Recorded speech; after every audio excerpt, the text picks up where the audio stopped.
अम्मा अब्बा की मौत के बाद मैंने मुलाजिमत शुरू कर दी, लेकिन भाई भाभी मेरी कमाई पर ऐश करने लगे और खुद कोई काम ना करते। तंग आकर मैंने अपने बॉस से कहा कि मुझे निकाह का ड्रामा कर ले ताकि मैं घर से जान छुड़ाकर निकल जाऊं। वो मान गया और भाई के सामने झूठा निकाहनामा दिखाया, लेकिन तभी भाभी मुझे घसीट कर कमरे में ले गई। जान निकल गई जब दरवाजा बंद करते ही उसने। मैं बचपन से ही अपने वालिदैन की इकलौती बेटी होने की वजह से बहुत लाडली थी। घर में सब मुझे प्यार करते थे। मेरे दो और भाई थे जो मुझसे बड़े थे और वो दोनों भी मुझसे बहुत मोहब्बत से पेश आते थे। मुझे स्कूल लाना ले जाना, मेरे बाल बनाना और मेरे साथ हर वक्त खेलना, ये सब काम मेरे भाई बखुशी सर अंजाम देते थे। इकलौती बेटी होने की वजह से खूब नखरे उठाए गए, मुझे आला तालीम दिलवाई गई। मेरे भाई मेरा वैसे ही ख्याल रखते जैसे कोई बड़ी बहन छोटी बहन का रखती है। उन्होंने कभी भी मुझे कोई कमी महसूस नहीं होने दी कि मेरी कोई बहन नहीं है। जब मैं मैट्रिक का इम्तिहान पास कर चुकी तो एक दिन अचानक मेरे अब्बू की तबीयत खराब हो गई और बीमारी बढ़ती चली गई। इसी दौरान वो इस दुनिया से चले गए। उनके जाते ही मैं अकेली हो गई, लेकिन बड़े भाई ने घर को संभाल लिया। उन्होंने मुलाजिमत के साथ घर को भी ऐसे वक्त दिया कि लोग उनकी फर्माबरदारी पर रश्क करने लगे। वो अम्मी का मजबूत सहारा बन गए। इधर बड़े भाई ने घर की जिम्मेदारियां संभाली, उधर अम्मी बहू ब्याह कर लाने के लिए पर तोलने लगी, जो कि वो आखिरकार ब्याह कर ले आई। भाभी हमारी सगी खाला की बेटी थी। भाभी ने आते ही घर के तमाम इंतजाम संभाल लिए और सबका दिल जीत लिया। भाभी मेरे साथ भी बहुत अच्छे से पेश आती। मुझ पर घर की जिम्मेदारियों का कोई बोझ नहीं था, ना ही जिंदगी में कोई दूसरी फिक्र थी। इसीलिए मैं हर तरफ से आजाद होकर अपनी मर्जी की जिंदगी गुजार रही थी। लेकिन कुछ अरसे बाद अम्मी भी बीमार रहने लगी और चल बसी। अम्मी के जाने के बाद हम सब बहुत अरसे तक उदास रहे, मगर धीरे धीरे जिंदगी की तरफ पलट ही आए। दोनों माँ बाप की एक के बाद दीगरे मौत ने मुझे बहुत गमगीन कर दिया, लेकिन मेरे भाइयों ने मेरा बहुत ख्याल रखा। कुछ ही अरसे के बाद मेरे छोटे भाई ने सबको बताया कि वो शादी करना चाहता है, और वो भी अपनी पसंद की लड़की से। हम में से किसी को भला क्या एतराज हो सकता था। हम सब खुशी खुशी उसकी शादी में शरीक हुए। लड़की के घर रिश्ता लेकर गए, शादी की तैयारियां की और बिल आखिर एक और भाभी ब्याह कर घर ले आए। अब हर आता जाता मेरे भाइयों से मेरी शादी के मुतालिक सवाल करने लगा था, जिसे ये कहकर मेरे भाई टाल देते कि हमारी बहन बहुत लाडली और मासूम है, इसे कभी भी ब्याह कर नहीं देंगे और अपने पास ही रखेंगे। और मैं भी अपने भाइयों से इतना प्यार करती थी कि उनसे दूर जाने का तसव्वुर भी मुझे उदास कर देता था। वैसे भी उन दिनों मैं यूनिवर्सिटी में अपनी डिग्री मुकम्मल कर रही थी। आहिस्ता आहिस्ता मेरे भाइयों के बच्चे होने लगे तो घर में रिवायती चपकलश चल पड़ी और माहौल बदलने लगा। अब जहां दोनों भाभीियों का बहुत प्यार नजर आता था, वहीं बच्चों को लेकर उनके दरमियान अक्सर तकरार होने लगी थी। ऐसे में मुझे समझ नहीं आती थी कि कौन सही है और कौन गलत है। एक दिन शाम की चाय के दौरान बड़े भाई और भाभी बैठे थे, तो भाभी ने भाई से कहा कि आप हमेशा अपने छोटे भाई के बच्चे को उठाते हैं। मैं हमेशा देवरानी के काम भी करती हूँ, लेकिन उन्होंने कभी हमारा एहसास नहीं किया। बल्कि छोटा भाई तो अपने बड़े भाई के बच्चों को प्यार तक नहीं करता। मुझे भी भाभी का शिकवा दुरुस्त लगा। मैंने भाभी से अकेले में कहा कि मैं छोटे भाई और भाभी को समझाऊंगी कि वो ऐसा नहीं करें। उसके बाद मैंने छोटे भाई से कहा कि कल बड़ा भाई और भाभी भी नाराज हो रहे थे, तुम उनके बच्चों को भी उठाकर प्यार किया करो। मेरी ये बात छोटी भाभी ने भी सुन ली और वो फौरन भड़क उठी। उन्होंने मुझे बहुत बुरा भला कहा। घर में एक तमाशा लग चुका था। लेकिन मुझे ज्यादा अफसोस इस बात का हुआ कि छोटे भाई ने मेरे हक में एक बार भी अपनी बीवी को नहीं रोका। वो कहती रही कि मैं उनकी दुश्मन हूं और उन्हें इस घर में बर्दाश्त नहीं करती। मुझे इससे भी ज्यादा हैरत तब हुई जब बड़ी भाभी भी चुपचाप खड़ी तमाशा देखती रही। उन्होंने भी कहा कि वो, मैं और बड़ा भाई ऐसी बात कर चुके थे, मैं तो सिर्फ समझाने आई थी। मुझे उस दिन एहसास हुआ कि भाई शादियों के बाद कैसे बदल जाते हैं। मैं उन सबसे मुंह मोड़कर अपने कमरे में बंद हो गई और सारा दिन रोती रही। अगले दिन मेरा छोटा भाई और भाभी ये घर छोड़कर चले गए। मैंने उन्हें जाता देखकर बहुत माफी मांगी और उन्हें रोकने की भी कोशिश की, लेकिन शायद वो लोग लड़ाई करने और घर से जाने का बहाना ही ढूंढ रहे थे। उस दिन मुझे एहसास हुआ कि बड़ा भाई और भाभी भी उनके जाने से बहुत खुश थे। उनके जाने के बाद घर बहुत खाली खाली हो गया। बड़ा भाई और भाभी ने मेरा हाल चाल पूछना भी छोड़ दिया, तो फिर मैंने अपने लिए नौकरी तलाश करनी शुरू की। इसीलिए मैंने भाई से इजाजत चाही तो उन्होंने सख्ती से मना कर दिया कि नौकरी करने की जरूरत नहीं। लेकिन न जाने भाभी ने ऐसा कौन सा जंतर मंतर पढ़कर फूंका था कि भाई ने मुझे फौरन इजाजत दे दी और मैंने एक कंपनी में पर्सनल सेक्रेटरी की नौकरी शुरू की। अभी मुझे नौकरी करते हुए कुछ ही अरसा हुआ था कि एक दिन भाई ने बुरी खबर सुना दी कि उनकी नौकरी खत्म हो गई है। कंपनी खसारे में जा चुकी है, इसीलिए अब मुझे ही घर का खर्च कुछ महीने चलाना पड़ेगा। मैं अपने भाई के दिल में जगह बनाने के लिए खुशी खुशी मान गई। अब हर महीने जो कुछ भी मैं कमा कर लाती उन्हीं के हाथ पर रख देती। मेरे लिए कुछ भी बचता नहीं था। सिर्फ चंद हजार गिन कर मेरा भाई मुझे देता था, जो मेरे जाती अखराजात के लिए भी नाकाफी थे। मैं चुपचाप सारी सूरत हाल देखती और बर्दाश्त करती रही, क्योंकि चंद महीने की बात थी। भाई ने मुझे कहा था कि वो अब नौकरी नहीं कारोबार करेगा, इसीलिए कोशिश कर रहा है। मैं भी चुप रह गई। लेकिन ऐसा कहते कहते और मुझे नौकरी करके घर चलाते हुए 2 साल गुजर गए। उन 2 सालों में मेरी हालत ज़बू हाली का शिकार हो गई, जबकि मेरे भाई भाभी और उनके बच्चे ऐश कर रहे थे।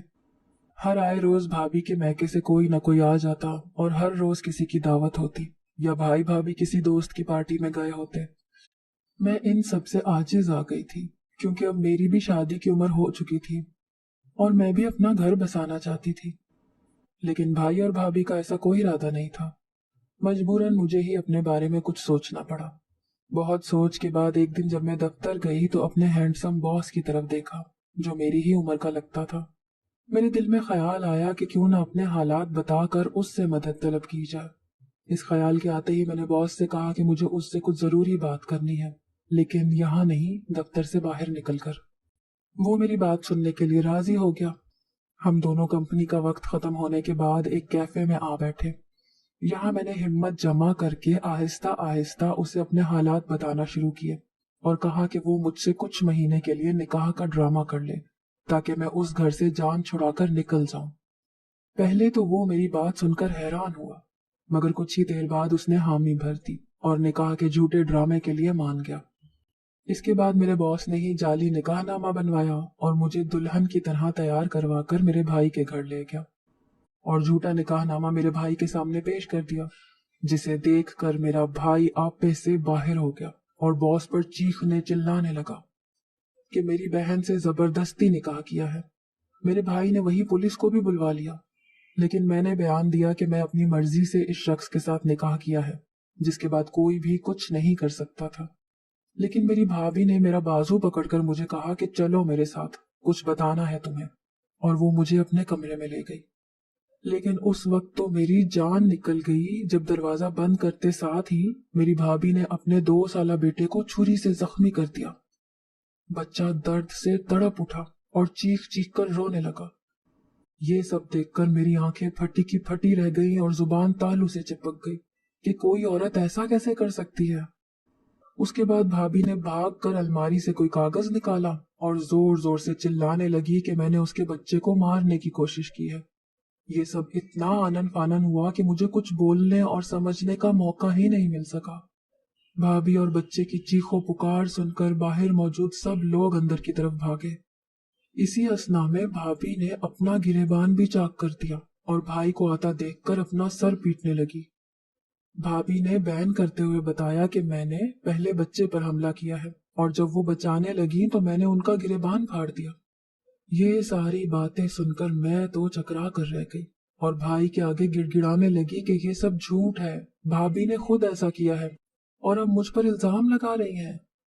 भाभी ने अब यहाँ एक और दाव खेला, जिसे सुनकर मेरे तो कदमों तले से जमीन ही निकल गई।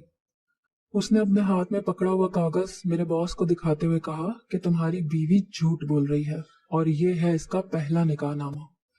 इसने निकाह पर निकाह किया है, जबकि ये पहले से मेरे भाई की बीवी है और हम अब इससे रुखसती करवाना चाहते थे, जिसके लिए मैं तैयार नहीं थी। मैंने अपने बॉस से कहा कि ये झूठ है, ऐसा कुछ नहीं हुआ, मगर उसने मेरी एक ना सुनी और मुझे पुलिस के हवाले कर दिया। मुझ पर 2 जुर्म आयद किए गए थे। एक मैंने बच्चे पर हमला किया और दूसरा मैंने झूठ बोलकर निकाह पर निकाह किया। मैंने लाख कस्में खाई, मिन्नतें की, लेकिन किसी ने मेरी एक ना सुनी और मुझे जेल भेज दिया गया। हवालात में 2 दिन बंद रहने के बाद तीसरे दिन हवालदार ने मुझे बताया कि मेरी जमानत करवा दी गई है। मैं बहुत हैरान हुई कि किसने ये सब किया। जब मैं जेल से बाहर निकली तो अपने छोटे भाई को देखकर हैरान रह गई। मुझे उम्मीद नहीं थी कि वो यहाँ आकर मुझे बचा लेगा। वो मुझे अपने साथ अपने घर ले गया। घर पहुंचकर छोटी भाभी का रवैया मेरे साथ बहुत ही मोहब्बत भरा था। मैं ये देखकर बहुत हैरान रह गई। मैंने भाभी से एक मर्तबा फिर माफी मांगी, क्योंकि अब इसके सिवा मेरे पास कोई दूसरा ठिकाना नहीं था।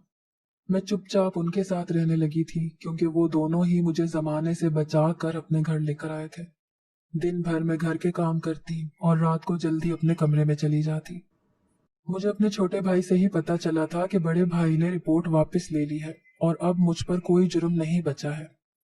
मैंने भाई से कहा कि बड़ी भाभी के पास जाली निकाहनामा कैसे आया, तो भाई ने ही मुझे बताया कि वो उसने मुझे अपने साथ रखने और बदला लेने के लिए ऐसा किया है। मैंने अपने भाई से कहा कि लेकिन उनके झूठ की वजह से मेरा शौहर तो मुझे छोड़ चुका है और अब उसे मैं कैसे सच बताऊंगी। मैंने यहाँ झूठ बोला था क्योंकि मैं किसी को नहीं बताना चाहती थी कि वो भी मेरा जाली निकाह था। मेरे भाई ने यहाँ बहुत सुकून से कहा कि उसे भूल जाओ और अब से यही मेरा घर है। मैं अपने भाई के इस कदर शीरी लबो लहजे से बहुत मुतासिर हुई। कुछ दिन गुजरे तो भाई ने मुझे कहा कि आज वो कहीं जरूरी काम से किसी दूसरे शहर जा रहे हैं और मुझे एक फाइल लेकर उनके बॉस के पास जाना होगा। उन्होंने कुछ इस तरह से बात कही कि मैं अपने भाई का हुक्म टाल नहीं सकी, वरना मैं घर से बाहर नहीं जाना चाहती थी। जब मैं अपने कमरे में तैयार हो रही थी तो भाभी वहां चली आई और मेरा नकाब देखकर फौरन से हुलिया बदलने का कहा और अपना एक नया महंगा सूट लेकर आई कि ये पहन कर जाओ। मेरे भाई का बॉस अमीर आदमी है, उसके सामने इस तरह गरीबों वाले हुलिये में जाना मुनासिब नहीं, वरना भाई की जॉब पर भी बुरा असर पड़ सकता है। मैंने भाभी का सूट पहन लिया और हल्का सा मेकअप करके फाइल उठाए घर से निकल आई। मुझे भाई ने जो एड्रेस दिया था ये किसी दफ्तर का नहीं बल्कि होटल लगता था, जिसे देखकर मैं कुछ परेशान हो गई। लेकिन भाई का हुक्म भी तो मानना था। मैं होटल चली गई और काउंटर से पता करके मतलूबा कमरे में जा पहुंची, जहां एक उदेड़ उम्र शख्स बैठा हुआ था। मैंने फाइल उसके सामने रख दी और कहा कि ये मेरे भाई ने भेजी है, जिसे उसने बेदिली से एक तरफ फेंक दिया। मुझे उस शख्स के तेवर कुछ ठीक नहीं लग रहे थे, इसीलिए जल्दी से वहां से निकलने के लिए पर तोल रही थी कि उसने मेरा इरादा भांप कर मुझे रोक लिया और कहा कि आज मैं घर नहीं जा सकती। उसकी ऊट पटांग बातें सुनकर मैं बहुत परेशान हुई और दिल ही दिल में डरने लगी। वो शख्स उठकर मेरे करीब आने लगा तो मैं एक चीख मारकर दूसरी तरफ हो गई और जल्दी जल्दी अपने भाई को फोन मिलाया। फोन उठाते ही मैंने ऊंची आवाज में अपने भाई को बताया कि तुम्हारा बॉस मुझ पर गंदी नजर रखे हुए है और उसके इरादे ठीक नहीं। दूसरी जानिब से मेरे भाई की सुकून से भरी हुई आवाज सुनाई दी, जिसे सुनकर कमरे की छत मुझे अपने सर पर गिरती हुई महसूस हुई। मेरे भाई ने मुझे कहा कि बॉस जो भी कहता है वो कर लो, एक दिन की तो बात है। मैंने चीख कर कहा कि मैं ऐसा कुछ नहीं करने वाली। तो मेरा भाई मिन्नतें तरले करने पर उतर आया कि उसने बॉस से भारी कर्जा लिया है जिसकी अदायगी नामुमकिन है। इस मुश्किल वक्त में अब मैं ही उसकी मदद कर सकती हूँ। अपने भाई का इस कदर सफाकाना इरादा देखकर मुझे बहुत धचका लगा। तो वो ये मकसद था जिसकी खातिर ये मुझे जेल से लाए थे और दोनों मियाँ बीवी मुझ पर मेहरबान हो रहे थे। मैंने फोन बंद कर दिया क्योंकि अब मेरे पास कुछ कहने सुनने को बचा ही कब था। अपनी इज्जत बचाने के लिए अब जो भी करना था मुझे खुद ही करना था। वो शख्स मेरी तरफ अब मकरवा हंसी हंसते हुए फिर बढ़ने लगा। इस बार मेरे हाथ में एक गुलदान आ गया। मैंने आओ देखा न ताओ वो गुलदान उस शख्स के सर में दे मारा और वहां से भाग निकलने में कामयाब हो गई। मैं जब होटल के कमरे से भागकर बाहर निकली तो मेरा टकराव सीढ़ियों पर एक शख्स से हुआ, जिसे देखकर मैं दंग रह गई। वो भी मुझे पहचान चुका था। ये मेरा वही बॉस था जिसके साथ मैंने झूठे निकाह का ड्रामा किया था। उसने मुझसे कहा कि वो मुझसे बात करना चाहता है, लेकिन मेरे पास वक्त नहीं था। अगर होटल इंतजामिया को पता चल जाता कि मैंने ऊपर कमरे में एक शख्स का सर फाड़ दिया है तो मेरी खैर नहीं थी। लिहाजा मैं वहां से निकल भागी। मैं एक रिक्शे में बैठकर होटल से काफी दूर चली गई, क्योंकि मुझे डर था कि पुलिस मेरी तलाश में होगी और इस बार मैं किसी दौर जेल नहीं जाना चाहती थी। शायद वो शख्स अब तक मर चुका हो, लेकिन मुझे इस मुतालिक कोई भी खबर इंटरनेट पर नजर नहीं आई थी। ऐसी खबर इंटरनेट पर फौरन आ जाती थी। अब मेरे पास रहने के लिए ठिकाना नहीं था और ना खाने के पैसे थे। मैं सोचने लगी कि इस बेसरो सामानी की हालात में मुझे क्या करना चाहिए, तो मुझे अपना वही बॉस याद आ गया। उसने पहले भी तो मेरी मदद की थी, मेरे भाइयों से ज्यादा बेहतर तो वो था। लेकिन एक गलतफहमी ने उस दिन उसे मेरी मदद करने से रोक दिया था। मुझे उसके पास जाकर किस्मत आजमानी चाहिए। मैं उसके दफ्तर पहुंच गई और बॉस से मिलने की दरख्वास्त की। जब मैं उसके सामने गई तो मैंने उसे कहा कि मैं सारी सच्चाई बताने आई हूँ। उसे सुनकर अगर यकीन आए तो मुझे दोबारा नौकरी पर रख लो। मेरे बॉस ने मुझे जवाब में ये बताकर हैरान कर दिया कि वो सब कुछ पहले से जानता था। उस दिन जो निकाहनामा भाभी ने दिखाया था वो जाली था। वो ये बात पहले से जानता था। तो फिर मुझे जेल क्यों भेजा? मैंने उससे इस्तफसार किया। मेरे बॉस का इरादा 3 दिन बाद मुझे जेल से बाहर निकालने का था, लेकिन उससे पहले ही मेरा भाई वहां पहुंचकर मुझे ले गया। जब ये बात मुझे अपने बॉस की जुबानी पता चली तो मैं बहुत हैरान हुई। उसने मजीद मुझ पर इंकशाफ किया कि जिस होटल में हमारी कल मुलाकात हुई है वो उसी का होटल था, और जिस शख्स को मैंने जख्मी किया है वो मेरे बॉस का दोस्त था। लेकिन ये मामला पुलिस तक नहीं गया था। पे दर पे इंकशाफात ने मुझे हिला कर रख दिया था, और मेरे पास अब कहने को कुछ बाकी नहीं बचा था। मैंने अपने बॉस से एक आखिरी सवाल पूछा कि क्या वो दोबारा मेरी मदद करेगा।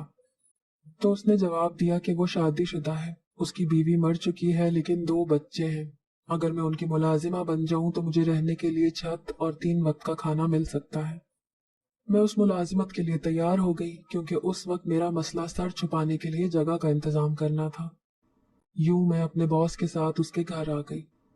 उसके दोनों बच्चे छोटे थे, उनकी परवरिश करना मुश्किल नहीं था, लेकिन उसके घर के माहौल के साथ चलना मुश्किल था। उस घर में हर आए रोज पार्टीज और फंक्शंस होते थे, जिसमें लड़कियां बरहना लिबास पहनकर आती। ये सब रात गए तक चलता रहता, लेकिन मुझे बॉस की जानिब से घर के दूसरे हिस्से की तरफ जाना सख्ती से मना था। इसीलिए मैं बच्चों को लेकर अपने कमरे में चली जाती। वो रात देर तक औरतों और शराब में मगन रहता। मुझे ये सब पसंद ना था और ना ही इन चीजों की आदी थी, इसीलिए मैं अब यहाँ से जाना चाहती थी, मगर समझ नहीं आ रही थी कि कैसे जाऊं। एक दिन मैं बच्चों को शाम के वक्त पार्क लेकर गई। पार्क में बच्चे एक तरफ खेल रहे थे, मैं कदरे अलग गोशे में बैठ गई। कुछ ही देर बाद चंद छोटे छोटे बच्चे नीले गंदे कपड़ों में मलबूस पार्क में दाखिल हो गए। गार्ड ने उन्हें झिड़क कर बाहर निकाल दिया, मगर इस दौरान मैं उन बच्चों तक पहुंच गई थी, जिनमें से 2 बच्चे मैंने पहचान लिए थे। ये तो मेरे बड़े भाई के बच्चे थे, और ये यहाँ कैसे भीख मांगने आ गए? मैं ये देखकर दंग रह गई। मैं अपने बॉस के बच्चों को जल्दी जल्दी घर वापस पहुंचाया और खुद बॉस के आने से पहले अपने भाई के घर की तरफ का रुख किया। जब मैं घर पहुंची तो उस टूटे फूटे खंडर का नक्शा ही बदल चुका था। मैं उस घर को देखकर बहुत अफसुर्दा हुई कि ये क्या हुआ, लेकिन अपने भाई की हालत देखकर मेरा दिल लरज उठा, जो इंतहाई कमजोर और बेबस होकर बिस्तर पे पड़ा था। मुझे आता देखकर उसे भी हैरानी हुई। मैंने उसकी हालत के बारे में पूछा तो मेरे भाई ने कहा कि एक हादसे में उसकी टांग कट गई थी। मैंने भाभी के बारे में पूछा तो वो उन्हें इस हाल में छोड़कर जा चुकी थी, और बच्चे भीख मांगने लग गए थे, जिससे घर में कुछ खाने पीने का राशन आ जाता था। मैंने दिल में सोचा कि क्या ये मकाफात अमल है जो आज मेरे भाई को भुगतना पड़ रहा है। मैं वहां ज्यादा देर ना ठहरी और घर वापस आ गई। मैंने बॉस को इस बारे में कुछ नहीं बताया था, लेकिन बॉस ने कुछ दिन बाद मुझे बताया कि मेरा छोटा भाई जेल में है। उसने जिस शख्स का कर्जा अदा करना था उसी शख्स ने रिपोर्ट दर्ज करवाई है। मैंने दिल में सोचा कि मैंने अपने भाइयों के साथ बुरा नहीं करना चाहता कभी, लेकिन आज ये दोनों वही खेती काट रहे हैं जो उन्होंने अपने लिए काश्त की थी। मैंने बॉस से कहा कि मुझे भी अब इस घर से जाना है, अपने बच्चों का इंतजाम कर लो। बॉस ने मुझे कहा कि वो 2 दिन बाद जवाब देगा। 2 दिन के बाद बॉस ने मुझे अपनी मुलाजिमा के हाथ शादी का पैगाम भेजकर हैरान कर दिया। मेरे पास 2 रास्ते थे, इसी घर में शादी करके रह जाने का और यहाँ से चले जाने का। लेकिन यहाँ से बाहर की दुनिया बहुत बुरी थी, इसीलिए मुझे बॉस के साथ शादी का ऑप्शन बेहतर लगा। मैंने हाँ कह दी। शादी को अभी 1 महीना ही गुजरा था कि एक सुबह जब मैं अपने घर में अकेली थी तो मुझे एक अनजान नंबर से कुछ तस्वीर मौसूल हुई। ये तस्वीरें मेरे शौहर की थीं, लेकिन साथ लड़की को देखकर मेरे पैरों तले से जमीन ही निकल गई। वो कोई और नहीं बल्कि मेरी ही बड़ी भाभी थी, जो कि अब भी मेरे भाई के निकाह में मौजूद थी। जब मेरा शौहर घर वापस आया तो मुझे किसी तौर चैन ना आया। मैंने मोबाइल उसके सामने रख दिया कि अब मुझसे शादी के बाद तुम ये सब करते फिरते हो। उसने जब तस्वीरें देखी तो मुझसे कहा कि ये तस्वीरें जाली हैं, तुम किसी भी अच्छे फोटोशॉप माहिर से पता करवा लो। मुझे उसकी बात का यकीन नहीं आया। तो फिर मैंने कहा कि मेरी भाभी को क्या जरूरत कि वो मेरे शौहर के बारे में मुझे गुमराह करे। मेरे शौहर ने जवाब दिया कि वो अब वही कुछ तुम्हारी जिंदगी में कर रही है जो उसने तुम्हें अपने भाइयों की जिंदगी से निकालने के लिए किया था। मैं अपने शौहर की बात सुनकर एक लम्हे के लिए सोच में पड़ गई कि मैंने तो ये कभी सोचा ही नहीं था। मेरे शौहर ने मजीद मुझे कहा कि हर महीने में एक माकूल रकम अपने भाइयों के घर देती रहूं, वरना मेरी भाभियां कोई नया हंगामा करती रहेंगी। मैंने उस दिन अपने शौहर से पूछा कि उसने इतने सारे मसाइल के बावजूद और मेरे घर आने की असलियत जानते हुए भी मुझसे शादी क्यों की। उसने मुझे बताया कि अमीर मर्द के आसपास औरतें तितलियों की तरह मंडलाती हैं, लेकिन मर्द को हमेशा वही औरत मुतासिर करती है जिसमें हया और पाकीज़गी होती है, उसके किरदार में कोई झोल नहीं होती। इसीलिए मैंने बीवी की हैसियत देने के लिए एक ऐसी औरत का इंतखाब किया जिसका किरदार किसी तौर पर भी कम नहीं था, बल्कि बहुत बुलंद था। मैं अपने शौहर का जवाब सुनकर उस दिन पहली मर्तबा दिल से खुश और मुतमईन हुई। मुझे मेरे गुजरे हुए मुश्किल वक्त और सब्र का फल मिल चुका था। बेशक उस दिन के बाद मुझे कभी उन भाइयों के दरवाजों पर ठोकरें खाने की नौबत नहीं आई जिन्होंने मुझे अपने अपने मकासद के लिए इस्तेमाल किया था, लेकिन मैं हमेशा बाकायदगी से हर महीने अपने भाइयों की बीवियों और औलादों के लिए एक माकूल रकम भेज देती हूँ। ये वो कर्ज था जो उन्होंने कभी बचपन में मुझे प्यार की सूरत में दिया था। आज मैं वो लौटा रही थी।